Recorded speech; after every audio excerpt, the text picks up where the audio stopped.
Y el Señor esté con ustedes.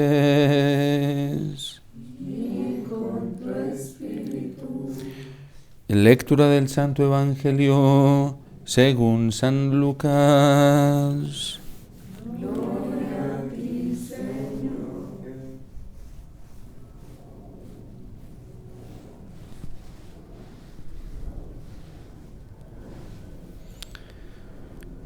En aquel tiempo, el padre y la madre del niño estaban admirados de las palabras que les decía Simeón.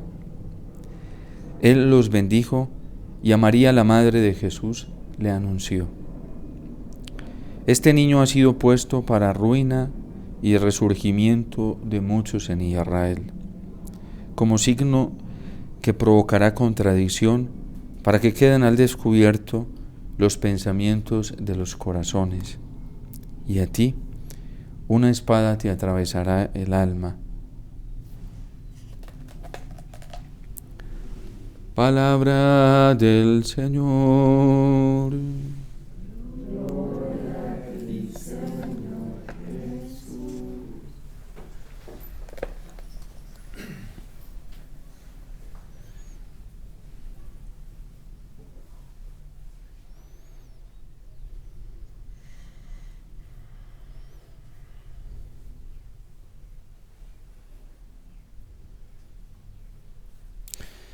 Celebra la Iglesia hoy la memoria obligatoria de Nuestra Señora de los Dolores, un día después de que en algunos lugares la liturgia también proponga la celebración de la Santa Cruz, ¿sí? El 14 de septiembre. Contemplar a la Virgen en su dolor es tener la capacidad también de contemplar a Cristo en su dolor. La extensión del dolor de Cristo se contempla de una manera más clara y más elocuente en el corazón de la Virgen. ¿Y cuál es el motivo del dolor de la Virgen y el motivo del dolor de Cristo? El único motivo de su dolor es nuestro pecado, no hay otro. Cristo padece, Cristo es condenado, y allí se va desarrollando todo el dolor de la madre. Cristo es calumniado, difamado, tratado como el peor malhechor, y luego es condenado a la muerte, y una muerte muy horrible, porque primero es fruto de una calumnia, de una injusticia. En segundo lugar, muere como los peores malhechores. La condena de Cristo o el juicio de Cristo tiene dos connotaciones. Una connotación religiosa porque lo entregó su propio pueblo y se deshizo de él. Lo entregaron a partir de la calumnia, lo entregaron a partir de la mentira, del engaño. Lo entregaron movidos por la envidia, por los celos, por el odio que fue creciendo poco a poco en su corazón. Terminaron entregando a Cristo a la muerte. Y ese juicio religioso es impulsado por el pecado humano. No fueron ni siquiera los jefes de los judíos que estaban allí, fuimos todos nosotros los que entregamos a ese suplicio al Señor. Y la pasión del Señor fue tan dolorosa como tan grande ha sido nuestro pecado. Y luego el Señor padece todo lo que contemplamos en el misterio de su pasión, el camino de la cruz, la flagelación, todo el derramamiento de sangre que tuvo mientras caminaba hacia el Calvario, entre los insultos, las burlas, entre los salivazos de todos los que estaban allí, entre el abandono de quienes se habían declarado sus discípulos, que decían amarlo y decían seguirlo y ir con él hasta el final, entre la traición también de algunos. Y así caminó hacia el Calvario, y allí estaba la Virgen, vinculada a todo ese dolor del Señor. Por eso la profecía de Simeón es tan real en el corazón de la Virgen. A ti misma una espada te atravesará el alma. Y luego no siendo suficiente con esto ya colgado en la cruz después de haber sido clavado, se siguen burlando de él. Nos seguimos burlando de él. Porque eso estamos haciendo todos los que pecamos. Seguimos escupiendo, seguimos despreciando, seguimos traicionando al Señor y lo seguimos clavando en la cruz sin compasión. Y no satisfechos con ello, después de verlo allí clavado, de verlo en un sufrimiento tan alto, nos seguimos burlando de él y lo seguimos desafiando. ¿Acaso allí no estaba uno de los ladrones tentándolo? Si eres hijo de Dios, bájate de esa cruz y bájanos a nosotros. ¿Cuántas de nuestras súplicas hoy en nuestra oración son desafiantes, tentadoras? Si verdaderamente eres Dios, si verdaderamente haces esto, y forzamos al Señor, y lo obligamos y lo tentamos a obrar prodigios y milagros para poder creer en Él. Eso somos nosotros. No crean que eso es un episodio que quedó allá escondido en la historia hace más de 2000 años. Es un episodio que se sigue viviendo hoy. Santa Madre Teresa de Calcuta siempre cuidó su corazón de no rechazar a nadie, de acoger a todos. Y ella decía que los mandamientos para ella se resumían en los 5 dedos de las manos. Y lo formulaba así: a mí me lo hicisteis. Y por eso ella procuraba por amarlos a todos, creyentes, no creyentes, acogerlos a todos, profesaran o no profesaran la fe en el Señor. Porque ella en cada uno de esos pobres sufrientes, de esos pobres que veía tirados en la calle, de esos enfermos, veía al Señor. Porque ella no quería crucificarlo de nuevo. Ella no quería llevarlo a la pasión nuevamente. Ella no quería hacer sufrir nuevamente al Señor. Cada pecado nuestro, en síntesis, le está ocasionando esta herida de dolor al corazón de Cristo, esta pasión, y cada pecado nuestro se está convirtiendo en una espada que atraviesa el corazón de la Virgen. Este está puesto para caída y elevación de muchos, como signo de contradicción, y a ti misma una espada te atravesará el alma. Cada que criticamos, cada que difamamos, cada que despreciamos a los demás, cada que nos dejamos llevar por la envidia, por los celos, por la falta de perdón, por la falta de amor, estamos crucificando nuevamente al Señor y le estamos traspasando a la Virgen el alma con una espada de dolor. Por eso San Pedro fue muy claro en el primer anuncio: ustedes mataron al Señor. Ustedes lo mataron. Y allí había muchísima gente que no había participado en el juicio cuando Pilato expone a Jesús públicamente para hacerle el juicio. Allí no estaban muchísimos de ellos, no estaban allí cuando gritaban: crucifícalo. ¿Qué hago con Jesús el Nazareno? Crucifícalo. No estaban físicamente, pero el pecado de cada uno estaba allí, gritando: crucifícalo. ¿Ustedes creen que por qué el grado de ultraje a Jesús en la Eucaristía ha llegado a un nivel tan alto? ¿Ustedes creen que por qué se profana hoy a Jesús en la Eucaristía? ¿Por qué se violentan los sagrarios, se tiran las sagradas formas por el piso y se pisotean? ¿Y por qué están ocurriendo profanaciones a un nivel tan degradante, donde muchos hacen sus necesidades encima del cuerpo de Cristo y en los altares de las iglesias? ¿Y por qué hay altares profanados donde hay gente que se va a tener relaciones allí? Por tu pecado y por mi pecado. si nosotros dejáramos de pecar, eso no estuviera sucediendo. Es que la gravedad de nuestro pecado tiene una extensión espiritual muy alta. Y somos tan cínicos muchas veces de ver eso y decir qué gente tan descarada, qué gente tan abusiva. Pero nunca cogemos ese dedo para señalarnos y decir yo soy un abusivo, yo soy un descarado. Porque soy yo el que estoy ocasionando todo eso al cuerpo del Señor. Cuando tan cínicamente somos capaces de mirar hacia afuera y no somos capaces de mirarnos hacia adentro y acusarnos a nosotros mismos.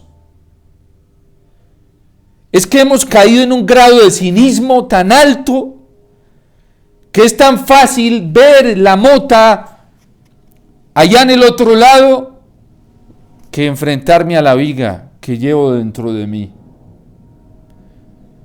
Y el día que yo esté dispuesto a dejarme sacar esa viga de parte del Señor, ese día el corazón de Cristo va a descansar. Ese día el corazón de la Virgen va a descansar. Esa espada que tanto la mortifica, que tanto daño le hace a la Virgen, ese día esa espada va a salir.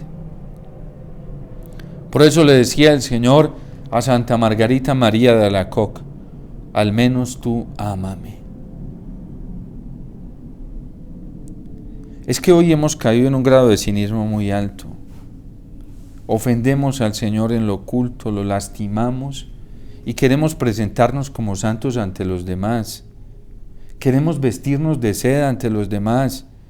Queremos hacernos ver como unos santos, como los más puros, como las víctimas. Yo no sé lo que está pasando hoy en la iglesia. A muchos católicos les encanta hacerse en las víctimas. Ay, a mí, ay, ay. Y hay tanta ceguera, hay tanta oscuridad que no somos capaces de salir de nosotros mismos y ver lo que le está ocurriendo a nuestro Señor. Y ver lo que está pasando con la Virgen. Hoy el corazón de la Virgen sigue inundado de dolor y es por culpa tuya y mía. Somos nosotros los culpables. Somos nosotros los que estamos llevando al Señor a esto. Y todo lo que está pasando con la Eucaristía, el abuso en la recepción eucarística, en las celebraciones eucarísticas, y la falta de conversión en nosotros los sacerdotes. Si los sacerdotes viéramos testimonio en los laicos también, si viéramos santos verdaderos, si viéramos gente coherente, seguramente nos daría vergüenza y se nos vestiría la cara de colores. Hoy muchos laicos acusan a los sacerdotes, los señalan y esperando a ver cuándo. Bueno, cuando ustedes se conviertan, nosotros nos vamos a convertir también. ¿O es que acaso a los matrimonios se les olvidó que tienen la obligación de mostrarnos a todos los cristianos cómo ama Cristo a la iglesia y cómo ama la iglesia a Cristo? Cuando ustedes matrimonios también nos den testimonio, porque hay muchos que son incoherentes, falsos, y que no están dando testimonio, esposas que no dan testimonio del amor de la iglesia a Cristo y esposos que no dan testimonio del amor de Cristo a la iglesia. Solo mentiras vestidas de verdad y creen que con cara de piedad, de falsa piedad, están mostrando mucha santidad. No, Señor. El día que nos muestran, es que ustedes los casados también tienen que darnos testimonio a nosotros. Y no hay matrimonios católicos, cristianos, que no consienten que les digan nada. No, sí consienten. Les gusta que les digan que son unos santos. Y les gustan que los alaben. Y les gustan que los aplaudan. Y les gustan que los feliciten. Y les gusta que les digan que son la maravilla de la iglesia católica. Y se esfuerzan para eso. Pero deberían hacerse la pregunta: ¿cómo viven interiormente su vida con el Señor? si son coherentes o no, porque tienen una obligación con nosotros los demás miembros del cuerpo místico. No es si quieren, a eso se comprometieron en el altar públicamente, a darnos testimonio del amor de Cristo y la Iglesia. Es que es muy fácil señalar, a muchos laicos les encanta señalar a los sacerdotes y hasta a mí a veces me dicen, eso padre, hable, diga. Es que yo no lo digo por nada personal, yo lo digo porque el Señor me manda a denunciar cosas. Pero también todos tenemos, los religiosos y las religiosas. Santa Teresita del Niño Jesús decía que ella quería ser el pulso que daba vida al cuerpo místico que es la Iglesia. Y el concilio, imagínense, Santa Teresita, que no era la mejor teóloga entre comillas, ¿sí? Pues no tenía los títulos, pero llegó a las profundidades de la vida consagrada. El Concilio Vaticano II en la Lumen Gentium dice que la vida consagrada pertenece a la vida y a la santidad de la Iglesia. Y el Espíritu Santo se lo dijo más fácil a Santa Teresita. Le dijo que la vida consagrada era la que era el pulso del cuerpo místico de Cristo que es la Iglesia. Pero imagínense, religiosos y religiosas, que ya no tenemos pasión por nuestra vocación, que no nos fascina Cristo, que no nos apasiona Cristo, que no nos aficiona la configuración con los sufrimientos de Cristo. Hoy una cantidad de religiosos y de religiosas acomodados en las comunidades religiosas y otros aspirando a la vida religiosa, buscando a ver dónde hay mejor refugio, ¿sí? Y dónde se vive mejor. No, a nosotros nos llamaron a configurarnos con Cristo y este crucificado, como dice San Pablo. Y no estamos dando testimonio. Miren, cuando no hay testimonio, el escándalo es más grave. Y sobre todo cuando hay católicos que decimos ser esto, y con nuestra actitud mostramos otra cosa. Qué daño tan grande para la gente. Uno tiene que ser coherente. Eso de palabras está lleno el mundo, y hoy sí que abundan, ¿sí? Y lo mismo los sacerdotes y los pastores. Ay, de santidad, de fervor, de piedad. A ver, lo estamos viviendo. Es real. Es coherente nuestro amor, es verdadero. Lo que reclama el mundo para convertirse hoy es coherencia, testimonio. Eso de boca no sirve. Uno de boca dice muchas cosas. Uno de boca sube a toda la humanidad al cielo sin necesidad de montarlo en una nave espacial, los pone a ver las estrellas, pero solo de boca, solo poéticamente. Y decimos estar dispuestos a dar la vida por el Señor, pero hagámonos la pregunta si sí estamos siendo coherentes. ¿Somos coherentes? ¿Decimos amar y somos un testimonio de amor ante los demás? ¿O nos dejamos llevar de nuestras pasiones desordenadas? Porque cada vez que nos dejamos llevar de nuestros impulsos, borramos con el codo, es que se dice, lo que hacemos con la mano. Por eso el día del juicio, Dios se va a fijar en dos cosas, no más. La fe que nosotros tengamos en Cristo, y las obras. Señor, pero yo te escuché, Señor, pero yo estuve en este grupo, yo estuve al lado de este sacerdote, de este obispo. No los conozco. Lo único que va a pesar el día del juicio son las obras. Y esas obras tienen que estar cargadas del amor del Señor. No otra cosa. Señor, pero yo llevaba un hábito blanco y azul, mire, soy el padre Omar.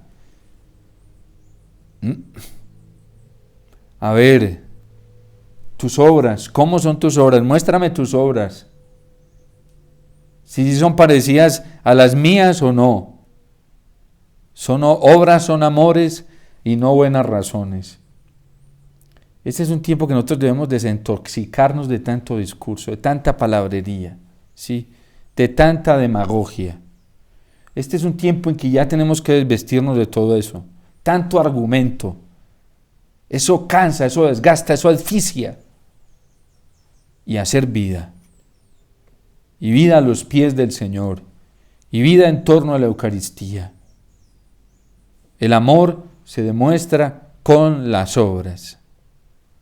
Y nuestras obras tienen que ser semejantes a los de Cristo. Miren, si hoy en un tiempo como esto no somos capaces de dar perdón, ¿cómo creen que vamos a llegar al cielo? ¿Ustedes creen que nos van a aceptar así? Si no somos capaces de amar a los que nos persiguen, a los que se declaran enemigos nuestros, si no somos capaces de rogar por los que nos persiguen, por los que calumnian, difaman, si no somos capaces de amarlos de verdad, con compasión, y de procurar el bien para ellos, ¿creen que nos van a dejar entrar al cielo? Imagínense donde el corazón de la Virgencita se hubiera llenado de todo lo que se llena muchas veces de nuestro corazón cuando nos hacen cosas. Ella no dejó intoxicar su corazoncito. Solo mientras más la herían, mientras más la hieren, más se llena de compasión y de súplica constante ante Dios por la humanidad. A nosotros nos tiene que mover la compasión por los otros. Y entre más daño le hagan a la iglesia, más compasivos tenemos que ser. Y entre más insulto reciba el cuerpo místico de Cristo, más compasivos tenemos que ser. Ojo, que no es la compasión similar a la alcahuetería, pero tenemos que amar. Y si no nos aceptan un consejo, callamos y nos vamos para el Santísimo a pedir por esas personas, a suplicar.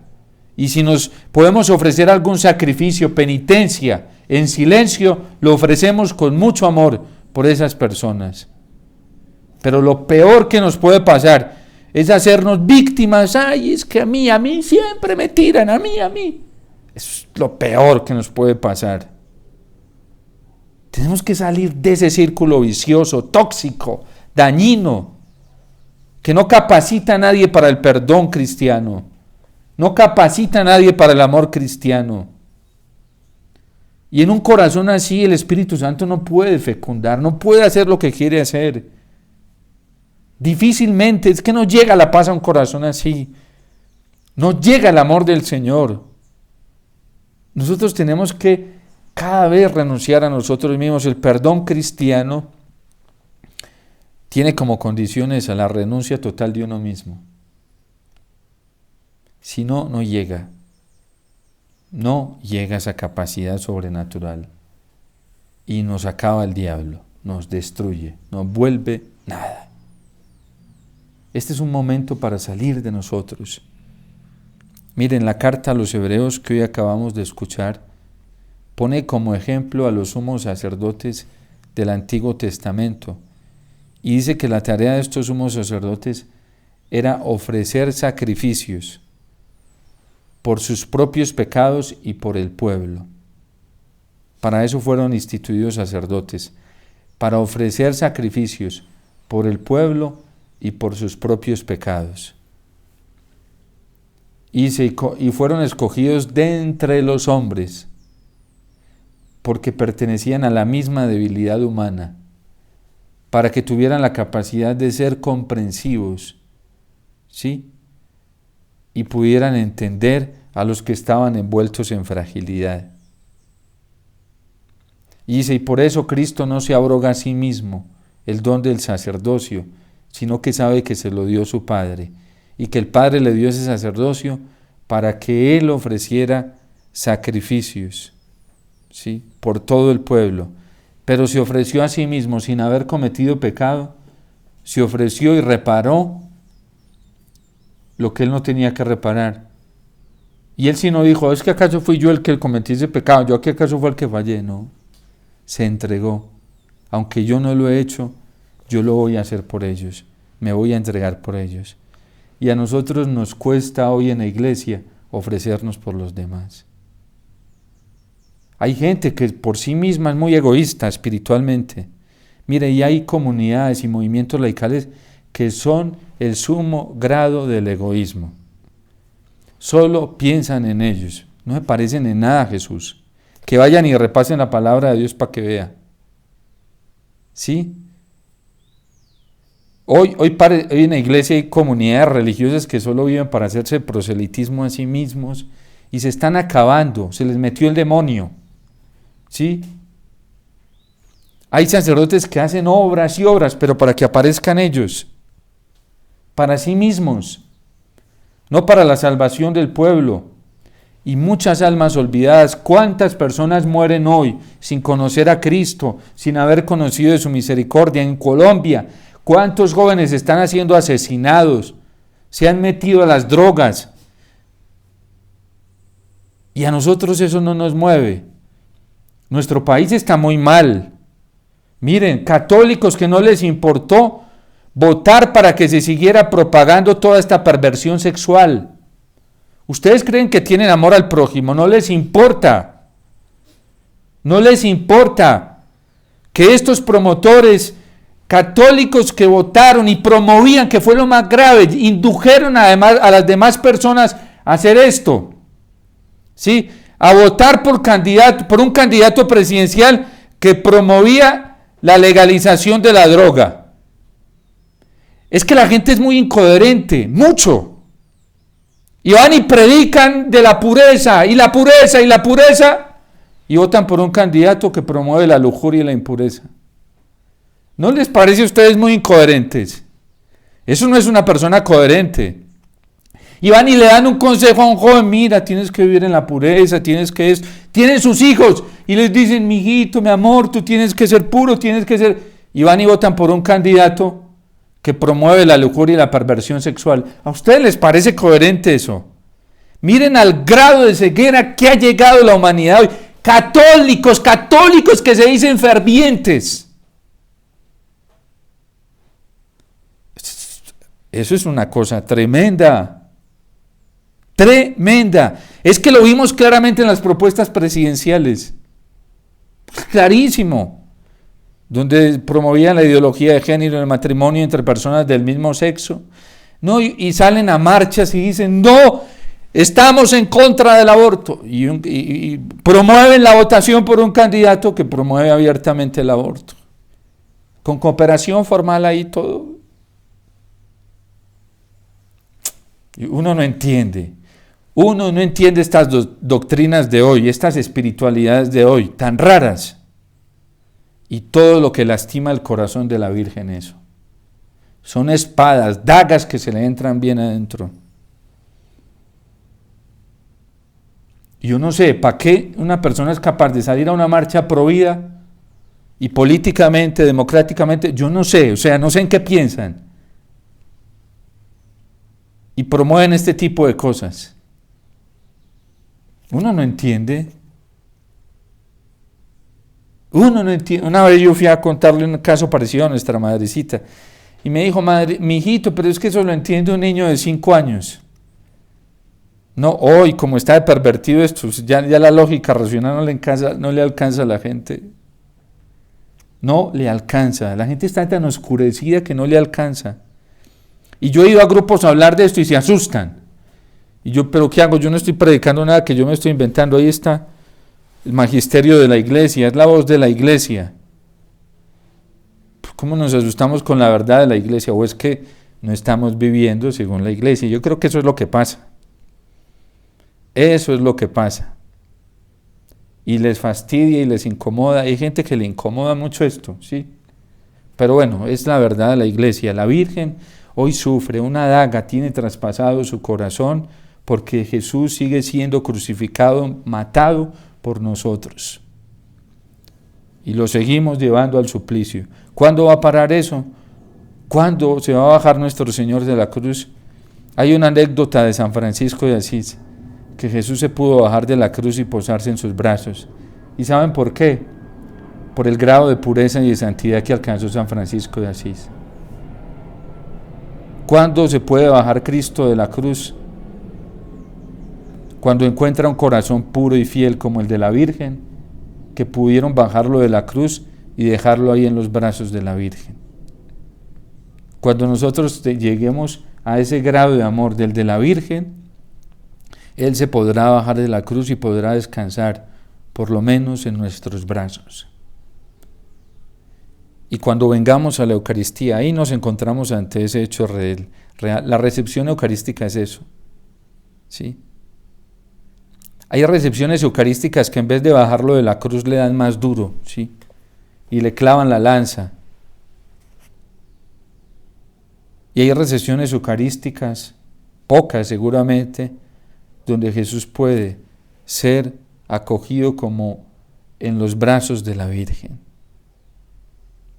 Ojalá nuestro corazón esté así.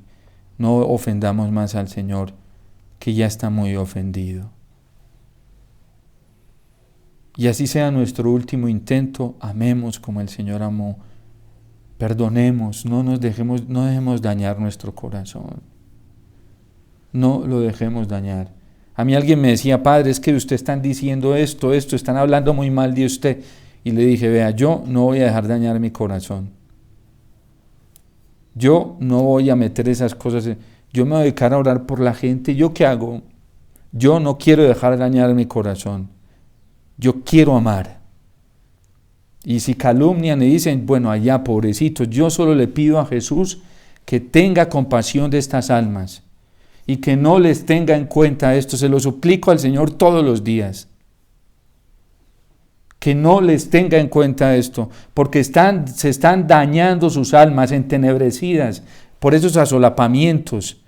Creen que le hacen daño, se hacen daño ellos mismos, son con el demonio ahí mismo en su corazón, y Satanás feliz ahí, destruyéndolos. Y eso nos pasa a nosotros si caemos y picamos ese anzuelo y caemos en esa tentación de la calumnia, de la crítica, de la difamación. Es el diablo mismo en el corazón ahí feliz haciendo fiesta. Con todo lo que hoy está pasando en este... Miren, la gente es corriendo de huida del diablo y el diablo ahí metido feliz. Y la gente cree que poniendo rejas externas y todo eso se va a salvar. No, eso no salva a nadie. Tenemos que cuidar nuestro corazón. Tenemos que, por eso, la única manera es de estar al lado de la Virgen, amar como ella amó, ¿sí? Suplicar por todos los que no quieren a la iglesia, no quieren la fe cristiana hoy, que les incomoda, por los que se esfuerzan por vivir incoherentemente, por los que ya están apegados a este mundo y no les interesa Cristo, y muestran la apariencia de que sí les interesa, pero no les interesa. Rogar por ellos y que no se nos peguen esas cosas. A nosotros tenemos que suplicarle a Cristo que no se nos pegue nada de eso, porque nos destruimos y acabamos a los demás. Y eso lo único que hace es quitar la paz, la alegría, y eso mata al que sea en vida, porque viene el desánimo, entonces ya la vida se va volviendo un caos. Es la destrucción en el interior de la persona. Y el diablo está feliz hoy porque eso lo está logrando en muchos corazones. Menos mal tenemos la esperanza de la promesa que el Señor nos ha hecho de que Él va a intervenir. Y con el soplo de su ira va a acabar con todo esto. Con todos estos espíritus malignos que están dañando a los seres humanos. Con todas estas sombras del demonio que hoy están haciendo tanto daño. Con este humo de Satanás que tiene invadidos muchos corazones. Cuidémonos de este humo, que no dañe nuestro corazón, y amemos como la Virgen, hoy en este día tan especial. Dios te salve María, llena eres de gracia, el Señor es contigo, bendita tú eres entre todas las mujeres, y bendito es el fruto de tu vientre, Jesús. Santa María, Madre de Dios, ruega por nosotros pecadores,